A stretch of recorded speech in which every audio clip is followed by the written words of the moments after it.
শরীফুল ইসলাম যখন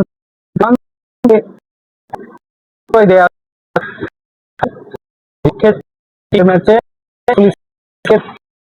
উইকেট নিয়ে বলেন এর তিনি 6 মানে শরীফুল ইসলাম যখন পান তিনি সবচেয়ে ভালো কাজটাই করেন, যদিও ওডিআই ম্যাচ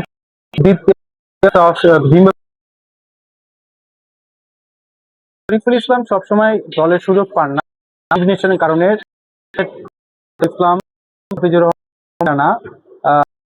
সাকিব এই যে স্পেসাররা রয়েছেন তাদের কারণে মূলত শরীফুল ইসলাম সুযোগ পান না। যখনই তিনি সুযোগ পান তখনই কিন্তু তিনি একেবারে দারুণ কিছু পারফর্ম দেখান। যেমন অস্ট্রেলিয়ার বিপক্ষে 6টা উইকেট নিলেন, আজকে জিম্বাবুয়ের বিপক্ষে 4টা মহামূল্যবান উইকেট নিলেন, যেখানে বাংলাদেশ সিরিজটা হেরে গেছে অলরেডি, হোয়াইট ওয়াশ এড়াতে চাইছিল।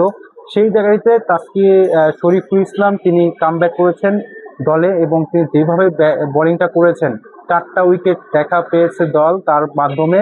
এবং তিনি সবসময় এই কাজটা করে থাকেন যে তিনি দলকে উজ্জীবিত রাখার চেষ্টা করেন। অ্যাগ্রেশনটা, তার পেস ভ্যারিয়েশনটা সবই অসাধারণ কাজ করে, এবং শরীফুল ইসলামের কারণে বাংলাদেশ দল আজকে অন্তত জয়লাভ করতে পারছে। মনে হচ্ছে যে 200 রানের আগেই তাদেরকে প্যাকেট করা হয়েছে। বাংলাদেশ এই ম্যাচটা খুব সহজে জয়লাভ করে ফেলেছে শুধুমাত্র শরীফুল ইসলামের কারণেই। অন্যদিকে তানজিদ তামিম, সৌম্য সরকার দুই ওপেনারের কাছ থেকে দারুণ একটা ব্যাটিং আমরা লক্ষ্য করেছি।